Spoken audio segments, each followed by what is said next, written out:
All right, man, peace. You know, brothers, intermittently I receive comments on my channel in relation to the notion that the NBA and all other major sporting events are quote-unquote rigged. Normally by dudes who spend a little bit too much time on the internet or social media or what have you, or who, in my view, did not spend enough time cultivating their own gifts, their own blessings.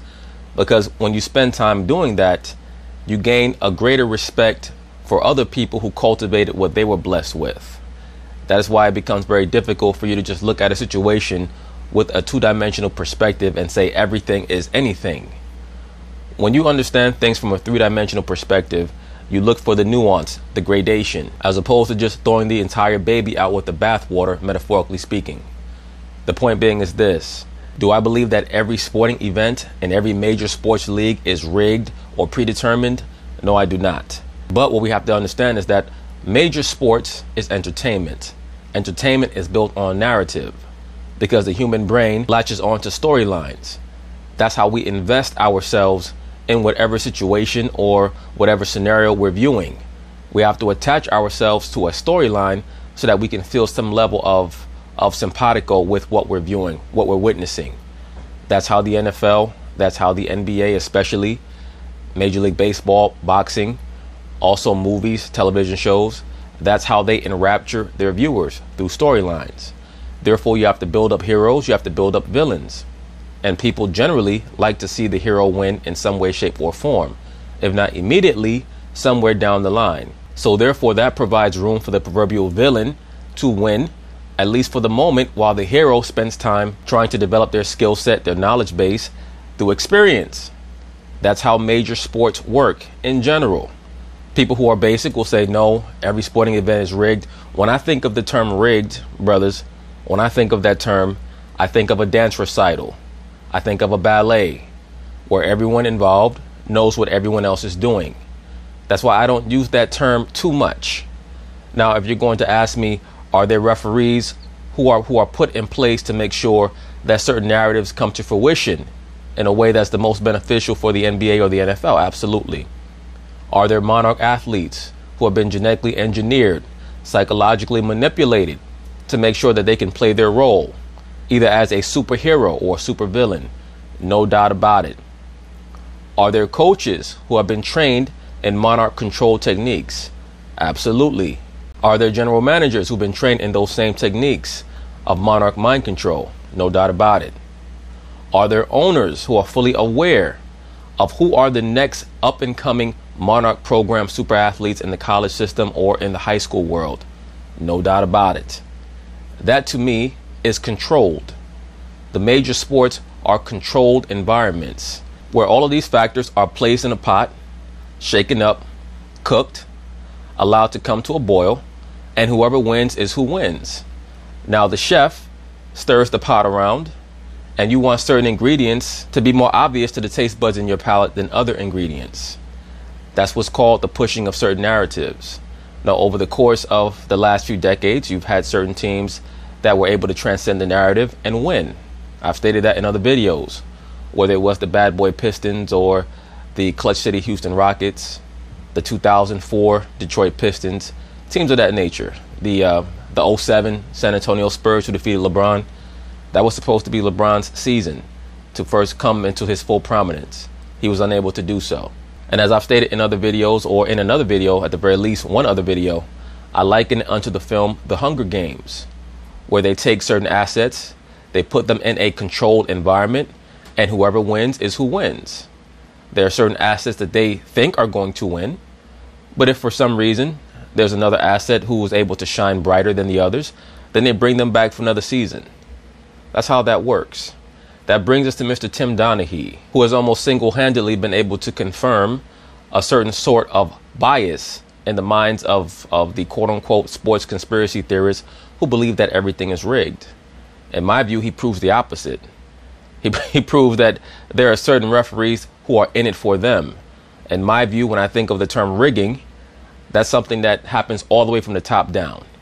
Tim Donaghy was out doing his own thing, trying to make some side money. Are there referees who may still be engaging in certain chicanery like that? Who knows? Maybe. So anyway, they're going to talk about it. I'm going to chime in. So everyone associates associated with the NBA certainly remembers in 2007 when former referee Tim Donaghy pled guilty to betting on games he officiated. But both the FBI and an independent investigation commissioned by the NBA exonerated Donaghy of actual game fixing. Well, in a story released today by ESPN The Magazine, writer Scott Eden outlines a 2-year investigation in which he interviewed more than 100 people and looked at a sample of 40 games officiated by Donaghy and feels there is clear evidence that, in fact, Donaghy was actually fixing the games. That's obvious. Why would he bet on games and not have the power to fix them or not be fixing them? Let me say this very quickly, brothers. From about 2003 to 2006, Tim Donaghy was going about doing whatever it was that he was doing. The FBI actually reported to the NBA what Tim Donaghy was doing. David Stern was upset, not even so much about what the FBI told him, but the fact that his own NBA security staff, who are supposed to be following the referees around, were not aware of what he was doing. That's why I say this is not an example of a rigging. When I think of a rigging, I think of the 2002 Western Conference Finals between the LA Lakers and the Sacramento Kings. That was one of the worst rig jobs I've ever seen. Game 6, the 2002 Western Conference Finals. Even Stephen A. Smith went on TV after that game and stated that he believed that the fix was in. Game 6 of the 2016 NBA Finals between the Cleveland Cavaliers and the Golden State Warriors. It was very obvious watching that game that the NBA wanted to make sure that that series got to a Game 7, and whoever won, but they wanted that series to go 7. So there's a difference between rigging and controlled. Those two examples that I gave are examples of rigging, where the NBA wanted a certain scenario to come to fruition. In 2002, they were trying to help the Lakers out, but really they wanted a Game 7. See, the NBA, they like Game 7s. Because that brings things to finality. The number 7 represents completion. In 2016, with the Golden State Warriors and the Cleveland Cavaliers, no doubt in my mind, it was very obvious. And even Steph Curry's MK handler, his wife, Ayesha Curry, remember she spazzed out and lost her mind? She said, oh no, the fix is in, it's rigged, blah, blah, blah. Because she saw what was going on. She understood. Steph Curry was getting ticky-tack fouls. You don't give the unanimous MVP those type of calls unless you're scared that Cleveland cannot win unless you give them those type of calls. But, you know, this stuff has gone on for a very long time when it comes to the referees, the officials. But once again, there's a difference between a rigging, a controlled environment, and someone going rogue like Tim Donaghy. 10 of those games were blowouts, eliminating them from the study. But the findings concluded that, quote, Donaghy favored the side that attracted more betting dollars in 23 of 30 of those competitive games, or 77% of the time. And here's the other key sentence to me. The research also determined that, quote, the odds that Tim Donaghy would have randomly made calls that produced that 77% imbalance are 6,155 to 1. Right, but what does that stat really mean? You would have to compare those calls that Tim Donaghy made against the calls that other officials have made. Have the calls that the other officials made over that same sample size, was that also in line with the percentage of calls that went a certain team's way like Tim Donaghy's were, or were they disparate to that great a degree? Now, it's important to note, Donaghy today denied the findings from this story. Here's what he told a Phoenix radio station, quote, I wasn't fixing games on the floor, and I wasn't, found guilty of fixing games on the floor. The NBA came out and said I didn't do it. The FBI at the time came out and said I didn't do it. And the NBA also provided ESPN a statement. It said that the only way to satisfactorily prove or disprove that Tim Donaghy was making calls to make sure that the game ended in a certain way with a certain score and with a certain spread to that score is to assess all of his calls and say these are the percentage that were wrong. And I believe that there was another official who did that. I'm trying to remember who it was. It wasn't Ron Garrettson. There was a certain official who went through Tim Donaghy's calls and said, this is how you prove that he was involved in fixing certain events or fixing the outcome of games. Because his calls were wrong here, here, here, and here. That's what the official was saying. But when you say, well, Tim Donaghy's calls were going along with who was favored to win the game, that does not mean anything. I mean, you would think that teams that were favored to win the game are going to get more calls, because one of the reasons why teams win games is because they understand how the game is officiated. That the league had performed their own substantial statistical and data-based analysis to determine whether Donaghy had attempted to fix games. And the league's analysis, quote, did not support your finding that an unbiased official would not have made the calls that Donaghy did. Tracy, I'm not going to ask you to review 100 interviews or however many hours of games and everything, but I do want to get, you were playing at the time, and when that was revealed, that he just even bet on the games, how did it feel for you guys as players? Well, as players, I mean, when you play in the game, and there sometimes you feel like you've been, not had the best officiating crew, and that, you either over officiated or under officiated. And if I was to listen to my friends, I would believe there is cheating going on in the NBA, because... Look, brothers, once again, we're watching entertainment. I mentioned this in another video. When these dudes, they come on the internet, look at the back of your ticket. It says for entertainment purposes only. No shit, dude. You didn't know you were watching entertainment? Just because you're watching entertainment does not mean that all of the athletes out there are not competing to their utmost. What that term entertainment means is that it's for sport. It's for your enjoyment. That's what it means. It's not something that's serious. Like, there's a difference between going to a movie theater and watching Saving Private Ryan as opposed to watching live footage of a real battle that's taking place in Afghanistan. Do you understand the difference? Okay? There's a big difference there. Now, when we're watching an NBA game, in order for you to assert that the games are being rigged, every game is being rigged. That means that every player and every coach has to be in on it. It's not enough for the referees to be in on it. Every player has to be in on it. Certain people might say, well, that's not true. Only certain key players have to be in on it. After a while, it will become so glaring if every game was rigged. Your point would be better if you were to say certain pivotal games were rigged. And of course, they are, because it's entertainment. You want to guide the narrative in a certain direction. That's part of the allure. Is a team on the road in Game 6 going to be able to overcome the referees? This has been a topic of discussion ever since I've been watching basketball. That's for damn sure. And I'm sure it's ever since you've had professional sports, that the officials call the game differently when a team is on the road. You have certain fighters who want to make sure that they have a ring that's a particular size, depending on their fighting style. You want to have a particular referee, because certain referees might allow holding more, or certain referees might let you fight, or certain referees might not allow holding more. These are all dynamics that you have to take into account. But when we're talking about quote unquote rigging of games, that's a concept that has to start all the way at the top. It has to start all the way at the top. And that's going to be saved for pivotal moments in pivotal games. It's not going to be an every game thing. Prior to they this thought coming you should out, have won every game, Tracy. Prior to this coming out, man, referees cheated you, man. Right. You hear that all the time, man. They cheated you. Yeah. That was a bad call. All this. But when this came out, it was like, see, I told you. I told you. But it's all speculation. We would never know as players. But it does make you think sometimes. Tracy, you full of shit. You know damn well when you heard this report, you're like, I knew it. These niggas been cheating me for years. Watching some of these games, like, maybe, but we would never know.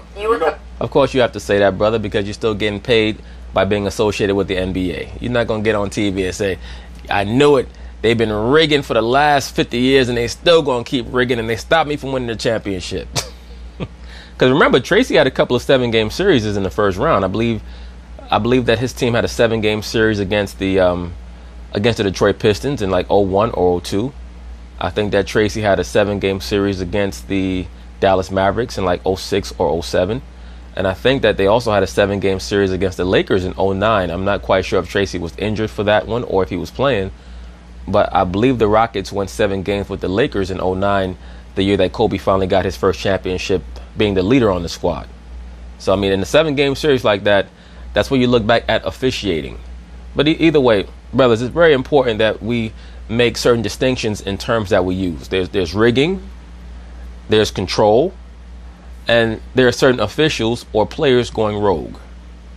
And when we talk about control, to me, that's the term that I prefer to use, because in my view, that takes into account many of the factors that are placed into these atmospheres or onto these courts or fields, etc., that will act as X factors, that are meant to act as X factors. Like, you ever see the movie Aliens? In every Aliens movie, there's always an android there.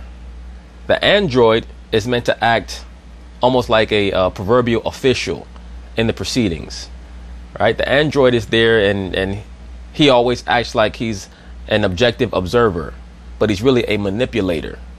That's like what the official does in these sporting events. The android has to make sure that everything turns out how the company wants it to turn out. The people who are on the ship think that they're fighting against the aliens. The android knows the real reason why everyone is there. The real reason why everyone is there is because they need at least one person to get impregnated by the alien, so that they can take that person and put them in quarantine and then get them back to home base so that they can study the alien. That's what it's about. It's the same thing in professional sports. You have certain X factors that are placed on the field strategically to make sure that things proceed how they're going to proceed. You were coaching. I was coaching. So as a coach, you go back and you have conversations with officials during games when you feel they made bad calls. Mm-hmm. And there was a lot of incidents where I felt that, you know, they didn't make the correct call. You know, with Tim being one of those referees, you know, over the years that I had to deal in with, you know, I can't say pleasure, you know, that you had to deal with, you know, with some of the referees. You know, I had a lot of choice words for referees back in those days because of I thought, you know, I'm sure you did too, that we felt that it was unfair on some of the calls that were made. So when this whole scandal came out, Rich, I was kind of like, that makes sense. Mm-hmm. You know, it doesn't surprise me. Right. With all the money that's going around with betting and all the stuff, you know, these guys are human beings. You know, the money that they're making probably from the NBA is not the money that they would hope to make. You know, so some of them need. And also the verbal abuse that they have to take from players, and that's another thing. Sometimes these officials are not giving you guys the right calls because your team makes too much of a practice of going back and forth and trying to belittle or denigrate the officials. Some of them need extra cash. I got miles so to need. Yeah, so you knew that sooner or later something like this was going to go down. Yeah, look, this is the danger in every. The real issue is, how big is this? How many other officials were doing that at the time or are doing it today? Because, of course, Tim Donaghy is not the only one. He's just the person who got caught. According to him, I believe he tried to incriminate certain other officials. But, I mean, that's a story for another day. In every pro sport, we've seen different pro sports deal with their own sort of betting. Once again, the real issue would be if you had a series of officials who came to someone in the mainstream media or went on social media and stated, David Stern or Adam Silver told us to make sure that we do whatever we can to get a certain team to Game 7 or get a certain team to the finals. Now, that's a real story. This Tim Donaghy shit, that to me, that's just a blip on the radar screen. Betting again. I mean, you can go all in Black Sox. I mean, there's different kind of scandals that are involved. But this incident is what is born sort of a lot of the transparency that the NBA does now, right? With the last 2-minute report, the way the officiating crew is run, sort of the reforms to the officiating department, the way they show all these videos of what they're calling. And we talk on the show, Tracy, and I know that you're with every player. Every player's like, why do they do the last 2-minute report? I don't want to have to hear the next day that they got it wrong. That's just salt in the wound. It makes me feel bad. This is a big reason why, because they feel they don't want it ever again to be unclear. Right. This is the call we made. This is where we got it right. By the way, some of the time you think your friends think they cheated you. Actually, here's the tape. We got it right. Here's where we think we got it wrong. We're admitting it. We're putting our referees through a system that if they get those calls wrong, they don't get to officiate the bigger games. In other words, they've set up fail-safes of accountability. So Rachel Nichols is making a very good point here. Still does not mean that there are not refs who might be doing some shady shit, but the point being is that the reason why the league wants to make sure that they have a 2-minute report is to disassociate themselves with anything that a particular ref may be doing on his own. Games, I think all of that stuff is important, and I'm going to keep supporting the last 2-minute report. I'm going to still hear arguments about it, though. We'll see. But anyway, that's basically it on that. I thought that this segment was very interesting. As usual, I get a lot of dudes. Well, I won't say a lot of dudes. I get certain dudes who come on my channel and they always act like they dropping this deep information. Oh yeah, everything is rigged. Why is that? Because they go to some of these channels and, you know, they're learning a lot of knowledge that's real knowledge, but they're learning it in a half-witted way. And what extremists do, it's no disrespect, most extremists are pretty dim-witted. So they see everything in extremes, in black or white. They can't see the grays. And life is about understanding the grays. That's how we get to the truth. We don't get to the truth by trying to counter one polarity with another polarity or one extreme with another extreme. We have to do proper investigation, because one of the ways that you can become distracted is by people acting like they know what they're talking about on a certain subject when they don't. And then you get sucked down another fictional rabbit hole without being aware of it.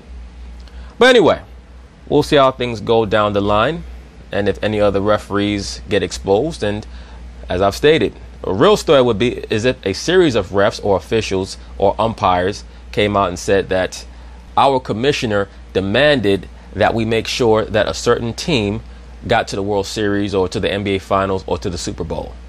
That's the real story right there. But anyway, peace.